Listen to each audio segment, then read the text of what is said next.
Ok, pessoal, vamos para a nossa terceira e última etapa do módulo Mundo Desenvolvido, Aspectos Econômicos, tá? Pessoal, antes de voltar a explicar aqui os slides, os tópicos mais importantes, eu quero só trazer para a gente uma informação extra desse assunto que também faz importante hoje em dia. Lembra que nós vimos sobre as três revoluções industriais? Ok. A terceira revolução industrial, ela é marcada por vários destaques, né? Entre eles, o surgimento da robótica, o surgimento da nanotecnologia, da informática, das telecomunicações e tal, e do sistema de produção toyotista. Por que eu estou tentando trazer isso de novo para a nossa lembrança, pessoal? É porque é o seguinte, foi a partir da terceira revolução industrial que os países obrigatoriamente que passaram por ela, ou seja, os desenvolvidos, tiveram que investir em pesquisa e desenvolvimento. Internacionalmente se usa basicamente a sigla P&D, Pesquisa e Desenvolvimento, ou na língua inglesa PD, tá? Pessoal, o P de pesquisa é pesquisa de mercado. Como a partir da terceira revolução o sistema passa a ser toyotista, não se produz mais estoque e sim se produz o que é vendido, é necessário fazer pesquisa para saber o que o mercado consumidor quer, o que ele espera das mercadorias, tá? Que tipo de mercadoria, tamanho, formato, cores, funções e assim por diante. Tanto, pessoal, que tudo que é fabricado hoje é pensado de acordo com pesquisas de mercado consumidor. Então, um dos investimentos que os países envolvidos tiveram que fazer a partir da terceira revolução industrial é investimento em pesquisa de mercado, ok? Precisamos saber o que o mercado consumidor quer para aí sim depois produzir, tá? E o D de desenvolvimento, na verdade é desenvolvimento científico. Já que a terceira revolução é marcada pela nanotecnologia, informática, robótica e assim por diante, é necessário você investir em ciência para você conseguir acompanhar a evolução tecnológica necessária, ok? Percebam que os computadores ficaram cada vez menores, os celulares começaram a ficar cada vez mais ágeis, né, com cada vez mais funções. Tudo isso tem pesquisa científica por trás. Anos de pesquisa para que os produtos consigam alcançar patamares cada vez melhores, tá? Os países desenvolvidos têm, no caso, a pesquisa e desenvolvimento fortemente investido quando se comparado aos países emergentes e subdesenvolvidos. Inclusive, é por conta desse investimento em pesquisa e desenvolvimento que ocorre nos desenvolvidos e quase não ocorre nos subdesenvolvidos, que nós, subdesenvolvidos, somos dependentes deles. Eles conseguem produzir em larguíssima escala, né, tecnologias cada vez mais modernas, mais adaptadas às demandas internacionais, porque eles fazem investimento em pesquisa e desenvolvimento. E não é, pessoal, uma coincidência. Estados Unidos e China, que são as duas maiores potências do mundo, os dois maiores polos industriais do planeta, são os dois países que mais investem em pesquisa de mercado para saber o que a demanda internacional quer, o que os consumidores querem, e são os que mais investem em desenvolvimento científico, para fazer equipamentos cada vez mais modernos, mais ágeis e melhores, ok? Vamos lá, pessoal, voltando aqui para os slides. Isso aqui é DIT, Divisão Internacional do Trabalho, tá? Pessoal, na verdade, existe hoje, então, no mundo atual, três categorias de países. Existem os desenvolvidos, os subdesenvolvidos e os emergentes, que vão começar a aparecer nos anos 2000, como a gente viu na parte 2 da aula, né? São países que vão começar a ter um crescimento industrial e um crescimento econômico forte, sobretudo a partir dos anos 2000.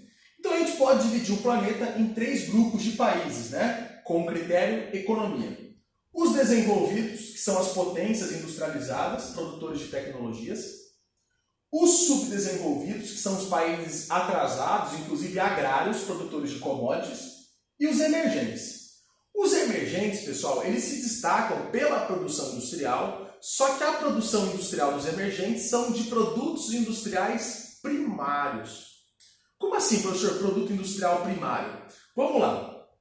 O ferro, ser extraído e exportado, ele é uma commodity. É isso, inclusive, que esses caras exportam. Por exemplo, ferro bruto, commodity. Os subdesenvolvidos já exportam mercadorias prontas, carros, aviões, helicópteros e assim por diante. E os emergentes produzem o quê? Os emergentes eles compram o minério de ferro e transformam em chapa de metal, colunas, eles transformam em aço e assim por diante. Então, no caso dos emergentes, produzem e exportam mercadorias que passam pela indústria. Mas ainda, pessoal, é um passar pela indústria simples. São primeiras transformações. Ainda não é um produto final, tecnológico e moderno. Ou seja, eles não exportam mais commodities simples, matéria-prima simples, mas também eles não são exportadores de tecnologia, de produtos finais, assim, prontos. Os emergentes, eles são produtores e exportadores de produtos industrializados primários, ou seja, a matéria-prima já transformada, mas ainda não na sua transformação final, ou seja, o meio do caminho. Chapa de metal, coluna de ferro e assim por diante são exemplos de produtos já industrializados, mas ainda primários. Não é o produto final. Tranquilo? Pessoal, a DIT é a troca comercial que existe entre países. Só que as trocas comerciais elas são injustas, elas são desiguais. Por isso que ao longo da história a DIT aprofunda a desigualdade. Vamos pegar um exemplo? Países desenvolvidos produzem tecnologia. Celular, smartphone, notebook, por exemplo, carros, aviões e assim por diante. E os subdesenvolvidos exportam commodity. Minério de ferro, bauxita, manganês, soja, açúcar e assim por diante. Pessoal, imagina esse país vendendo matéria-prima, ou seja, commodity para esse, porém comprando tecnologia dele. Imagina isso durante um ano, 2, 10, 20, 500 anos. É por isso que a desigualdade ela se aprofunda. O que basicamente aprofunda a desigualdade econômica entre os países é a DIT.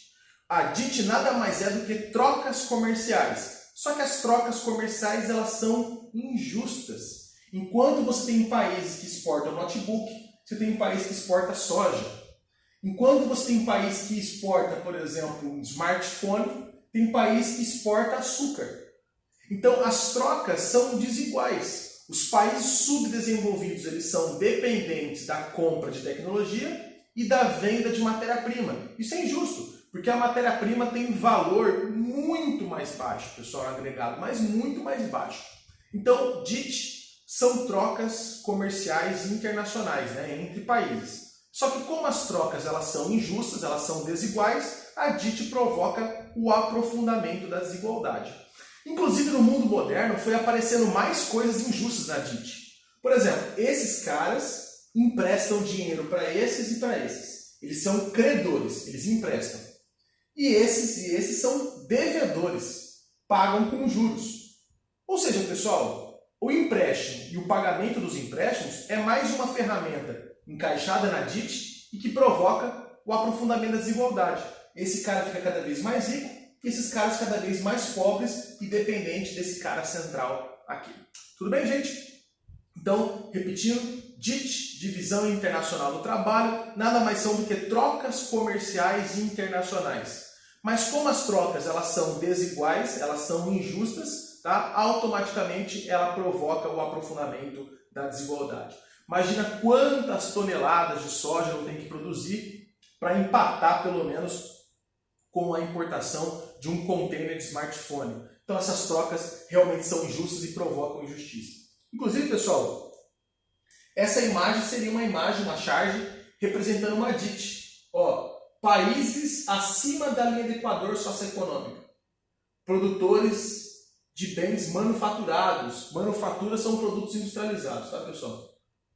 E o hemisfério sul, os países abaixo da linha do Equador socioeconômica, produzindo commodity. Produto agrícola, minério, petróleo. Então, se esse cara produz e exporta tecnologia manufatureira, e esse cara produz e exporta matéria-prima, commodity, então quer dizer que entre eles haverá uma troca injusta, por isso que a injustiça e a desigualdade amplia-se numa escala internacional.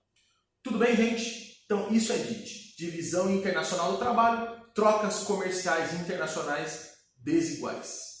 E pessoal, para a gente poder fechar esse módulo, eu quero falar desse fenômeno chamado desconcentração industrial. Pessoal, a indústria historicamente ela está e fica concentrada em alguns pontos, ok? Então, por exemplo, em nível mundo, historicamente a indústria sempre foi concentrada nos Estados Unidos, na Europa e no Japão. Historicamente, o Japão, a Europa e os Estados Unidos se comportam como gigantescos polos industriais. Mas nas últimas décadas para cá, principalmente a partir dos anos 2000, tá? As indústrias vão começar a se desconcentrar. Ou seja, elas vão sair de áreas tradicionais, áreas que até então elas se concentravam, beleza?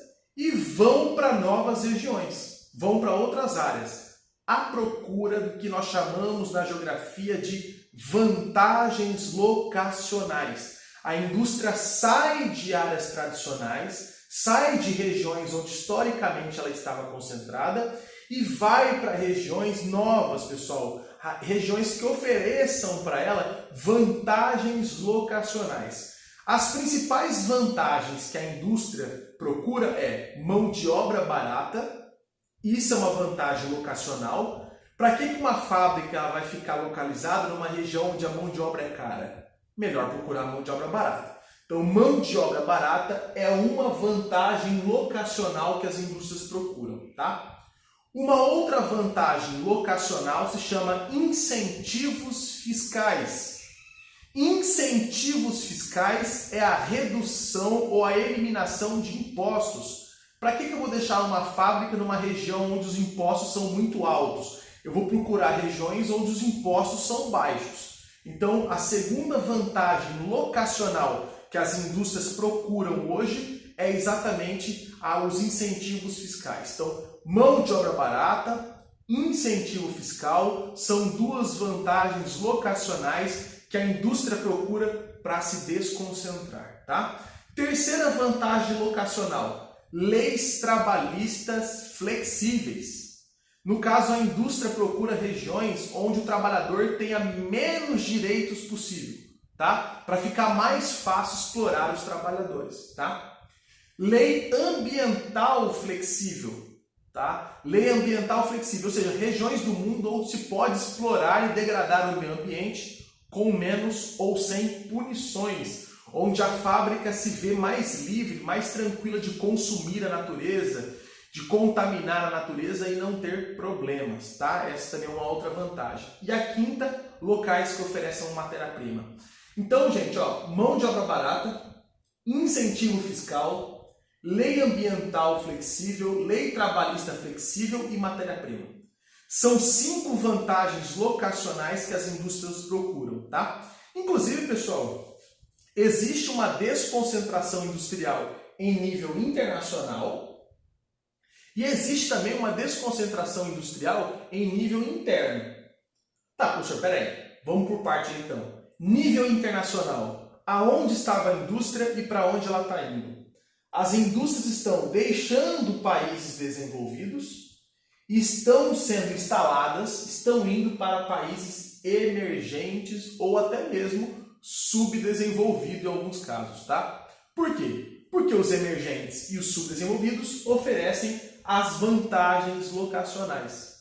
Mão de obra barata, incentivo fiscal, lei trabalhista flexível, lei ambiental flexível e matéria-prima, tá?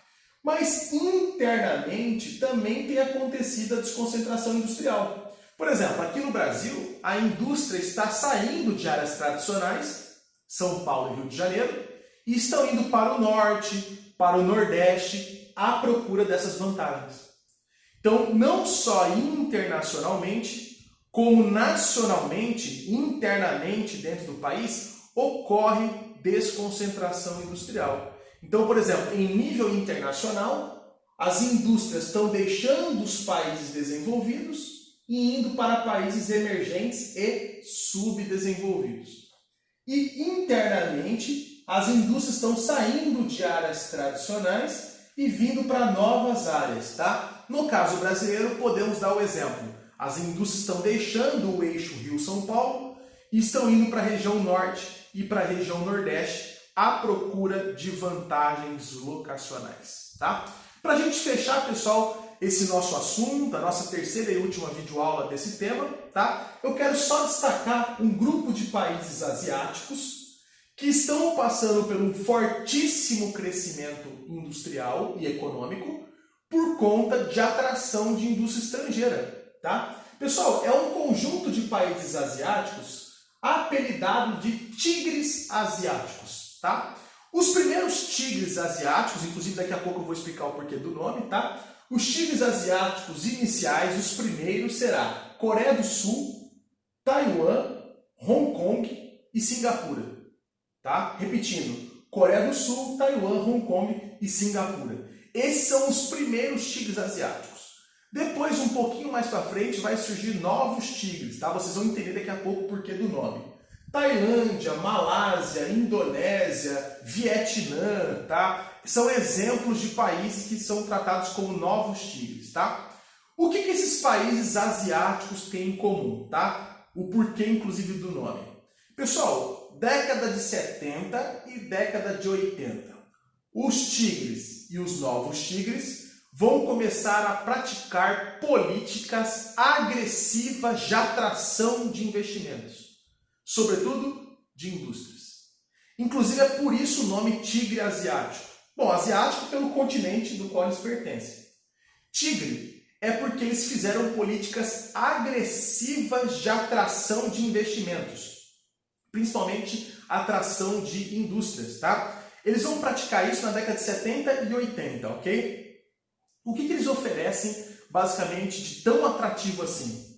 Mão de obra barata, leis ambientais e trabalhistas frágeis, flexíveis, e isenção fiscal, isenção de impostos. Ou seja, eles oferecem pelo menos 4 de 5 vantagens locacionais possíveis.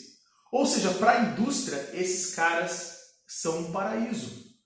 Então, fábricas americanas vão sair dos Estados Unidos, vão vir para cá. Fábricas europeias, japonesas, vão sair da Europa, vão sair do Japão e vão se instalar aqui, pessoal. À procura dessa mão de obra barata, das leis trabalhistas e ambientais flexíveis, da isenção de impostos. Por isso que a gente tem tanta mercadoria em casa escrito Made in Taiwan, Made in Hong Kong, Made in Vietnã, tá? Então, a partir da década de 70 e 80, estes países asiáticos, Coreia do Sul, Taiwan, Hong Kong, Singapura, Tailândia, Vietnã, Indonésia, eles vão começar a praticar políticas agressivas de atração de investimentos, de atração de indústria, de capitais, beleza? Oferecendo vantagens locacionais, beleza? É assim que surgem os tigres. Então se compara a agressividade da sua política de atração de investimentos com a agressividade do animal tigre, beleza? Por isso, tigres asiáticos. Fechado? Pessoal, encerramos aqui então o mundo desenvolvido, aspectos econômicos. Espero ter ajudado com vocês, tá? Até mais!